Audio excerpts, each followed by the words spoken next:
Moyer being Moyer. Oh my. Oh, Here we go, now it's going. oh then. Oh, this is so cool. Oh, I remember the old days. One time, I remember when we used to go in and we'd follow the Redlegs. Every now and then yeah. they'd get a gig in the city. yeah, yeah. Well, usually, if it was a new place, they'd get into, you know, they play a few old favorites, and then they get into fuck a bunch of bullshit, Red Leg Like Boogie Boogies Blues. Blues. And Oh. usually the owner would come out of the back and go, "What the hell are you doing? Out!"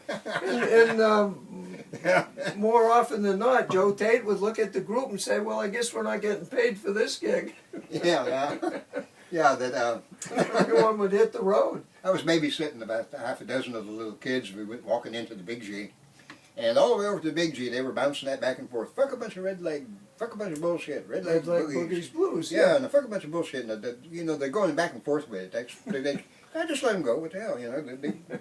They're learning a So they walk in ahead of me, and me with my cup in my hand, and I'm obviously the adult in charge of the children. So here are these several old matrons looking at me just as hostile and disapproving as you can. Oh yeah. You know, and I stopped it, and they all focused their gaze at me, and you know, and I told them, I says, "You'll have to excuse the children. That's just a phrase they're going through." A phrase. I like that. They didn't smile though. No, they didn't think that was too They funny. didn't know. They didn't. Yeah. It was at one of those things where we were getting thrown out, and for some reason the police came, or I don't know, and they decided you look like an interesting character, so they were going to haul you off.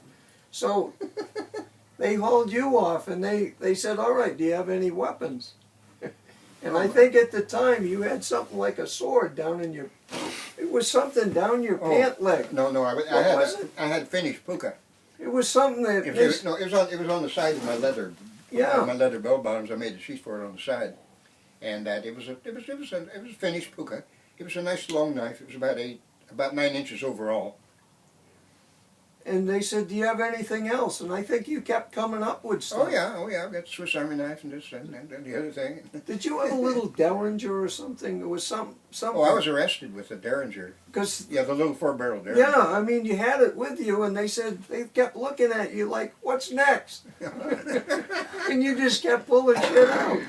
And I remember you had the big balloon pants, and they're looking at you like, "What else is concealed?"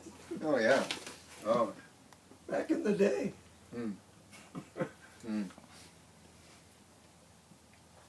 Yeah, that little 4-barrel Derringer was a sweetheart. Yeah. It was a miniature reproduction of a much larger caliber. Yeah. And it had 4 barrels. Every time you cocked the hammer, the firing pin would rotate 90 degrees. All right. So you would. So she cocked it 4 times, and you fire it 4 times. So you could load it up. Was it like one of the old ball thing? No, the 22 caliber. 22. All Yeah. right. Yeah, I had that in my pocket when I was busted over at Ghirardelli Square.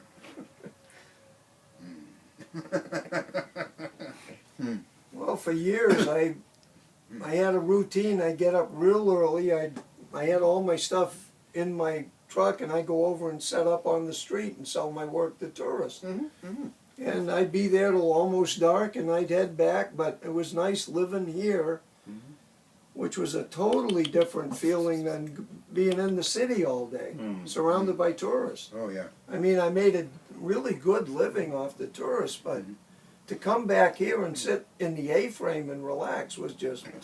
That's home safe. Yeah. It was, and I think the first 2 or almost 3 years, we didn't even have electricity on the A-frame.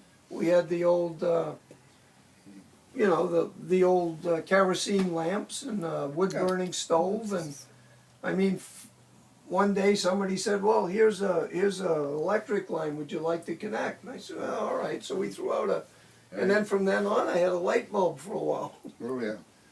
Oh yeah. That was the Well, being close enough to get PG&E. yeah.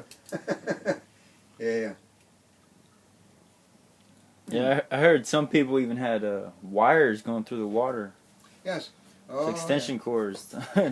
Well, Extension they cords. keep them insulated there, all right. But it's important to remember that water is a ground, and that anything that's hot and the hot contact would directly into that with no Oh, I mean, it's Oh, potential ghastly accident. It's gotta be really insulated, huh? Yeah.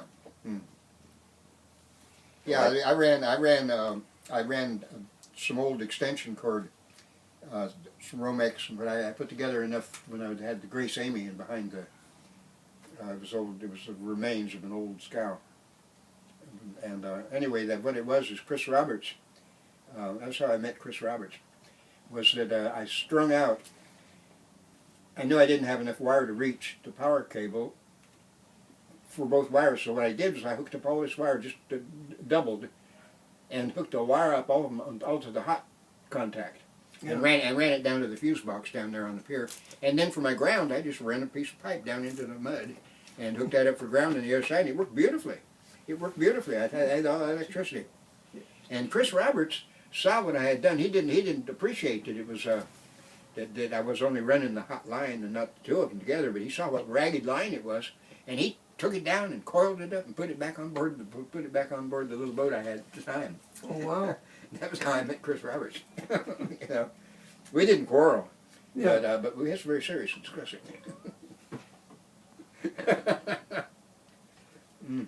No, he was one of the most creative guy. Yeah. I mean, the guy was all. His mind was just always going. He was inspired. You know. I mean, Mm. I wish that Madonna had made it, and to see his final vision of it. Oh, they had put such a amount of work in on that. And Jose was I mean, the first time I ever went aboard, it was just magic to me. I walked in, and they had that oversized bar, and you had to step up into a seat, and no kidding, I felt like I had shrunk. And there was all that beautiful stained glass window light that was just everywhere. Oh, it was a magic It place. was a magic place. Oh. You know, you try and describe it to somebody and you just say, well, there's no place like it in the world and probably never will be. But Jesus. Well, I woke up early one morning on the owl house, and that passed out the night before, and, and then woke up on my back, looking up at the inside of the owl house. Yeah. Goodness gracious! Wow, How did I get here? What a first vision. And it took me a while to figure out where I was. You probably remember the guy back in the day when we used to have all the parties on the Ark. The Redlegs would play. Yes. And all the locals would be there, and everybody's drinking and smoking, and what was it, like $2 for all the beer you could drink, something like that, or $1. But it was, you couldn't sell it, but it was... Yeah. And there was one guy, without fail, by the end of the party, he was buck naked, and he was lying in the middle of the dance floor, and everyone danced around him. But it was, you could almost count, I forget the guy's name, but he just decided it was time to get his clothes off, and he'd lie there, spread eagle, and that was it, and everyone danced around him, didn't even think about it. This was back, I don't know, early 70s. I witnessed that at least 2 or 3 parties. And I'm trying to think who the hell it was. Well, I think I can guess who it was. Michael, I can't remember his last name. But just got so fucked up. He was into getting naked anyway. Yeah, just... Yeah, sober or not. Yeah, he was into getting naked. Well, dance around me. If I'm in the way, dance around me. Just don't bother me. Yeah, Don Robinson, Michael Robinson. All right. I couldn't remember who it was, but I tell my sons the story. They say, you got to be kidding. I said, no. No. No, I'm afraid not. And everyone careful not to dance, not to step on him, but dance around. Right. And I was telling Larry I was there when he was raising money to take his cat to the vet. He had a party on his boat, and people kept coming. The boat kept going lower and lower. Water kept coming in the door. Nobody said anything. It just got lower, lower, more water. And finally somebody says, well, look, all the music equipment, they were passing it out to put it on the dock. Oh, yeah. So Larry just looks up and says, looks around and says, maybe it's time some of you guys went on the dock. Yeah. So he said at that point, so many people going on the dock that started to do this. And Of course, I put that end down. Oh, yeah, right. Yeah, yeah. but then, people said, oh, I got a bucket. So people started bailing it out, and little by little it came back up like it never happened. Well, it's amazing what you can do with a bucket and a little inspiration. Oh, But when I tell my two boys, I mean, they're raised in New England, about the good old days and the things that happened here, they go, damn, that's so cool, Dad. yeah, out there. Yeah. Oh my. Oh my. Well, anyway, And that so many of us survived it. yeah, Wow. no, those were the days. Oh.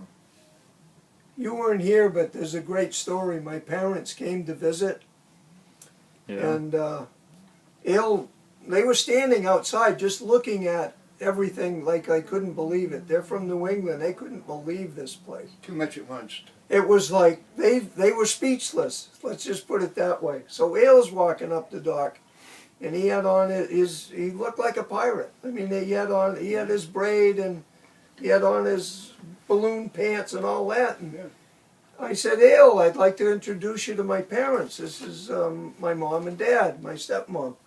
And Ale just sort of slowed down. He stopped for a brief moment, tipped his hat, and just looked at him and said, if you fall in, spit, don't swallow. No, you have to get this good advice. That was it. You have to do the advice. All right, what was it? You had the... I'll give you some good advice to follow. If you fall in this bay, be sure to spit, don't swallow. And that was what he said. I remembered the spit and don't Yeah. swallow part. Yeah. But that was his advice. That's good advice. And then he just smiled, he tipped his hat again, and he continued walking off. Oh, yeah. And they stood there and they looked at each other, and their mouth was open and like... Yeah. And then finally, I think my stepmother looked at me and said, was he a pirate? Oh, And I said, we all are. Yeah. yeah. Arr. Arr. How long ago was that? Was that 30 Se- years ago? Oh, that was early 40 70s. Yeah. 40 years ago. Yeah. Wow. Yeah, they never looked at me quite the same after that. It was funny. Mm. Yeah. And I think to top it off, it might have been low tide. Oh, That's when it's really weird. slip this back in here. Oh, well, look, you look through, and whatever you'd like here is yours. Oh, yeah, well, You got, no if hasty. you don't have room for them, you Yeah, no hasty decisions no, necessarily. you can take them out and look at them anytime. Yeah. Oh, yeah. I can't tell you how thrilling this is. I mean, I missed you 4 years ago. Ah, No, this is a what? And the view. I know, You got right? the view from here. Oh yeah. oh, yeah. Beautiful. I was watching some special about the houseboat community back a few years ago. Mhm. And as soon as I heard Sausalito and houseboats, I got interested, so I put it on and I listened. And there's this realtor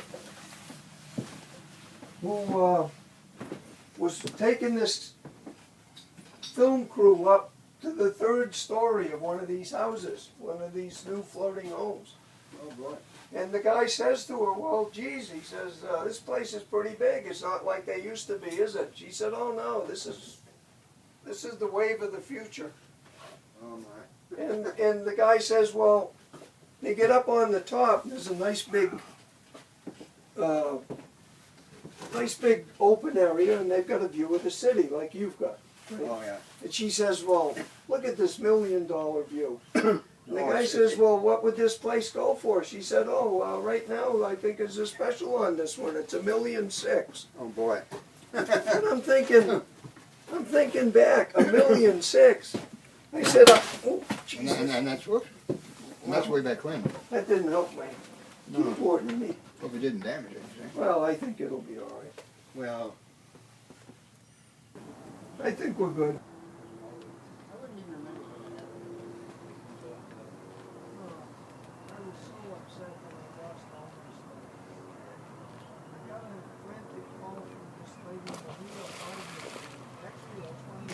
Ooh.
The only thing you can't do with those damn things is zoom in and out. Oh, yeah, my little camera zooms. I got a little Nikon. Yeah, when I first got the laptop with the idea of going through my journals and editing all the stuff. I've got journals and letters and unfinished essays and Yeah. and things that date way back into the so a few things that date back into the '60s, but Yeah. and I've got all that collected. And so I was going to edit it. And Yeah. that, when I got right after I got the laptop, I got the camera. Nice. Oh, sidetracked all of a sudden. All of a sudden, I'm in photography instead of Yeah. instead of editing. Yeah. Well, you know, there's a new phase to your career. Now you got time for all that shit. Well. Yeah. Well, it's just too much all at once. Yeah, why rush into anything, you know? It's freaking awesome out here, El. He said there were Really so awesome. many birds out here that the cats couldn't even believe it. Really? Yeah. Yeah. Here's some of the photography I put together into an album for you. How's that? Oh, Sons of wow. bitches. He photographed me with his camera just a moment Oh, yeah, before I photographed them. That to mount a thing like that, shitheads, there isn't any place, there isn't any direction you can fire a weapon like that in this bag. The hell is it? It's a machine gun. Oh, for Christ's sakes. I don't know what machine gun. I'm not familiar with the different machine. Oh, there's some cats together under the lamp. Under the electric Oh, lamp. all right. Oh, that's, Yeah, that's my coon cat. wow. Artemis. Yeah, she was a coon cat, ringtail. Yeah, they have those up, a lot of those up in Maine. Yeah, that's where they That's where discovered they're them. from, I think. That's where they discovered them, and they're not related to any of the other continental cats.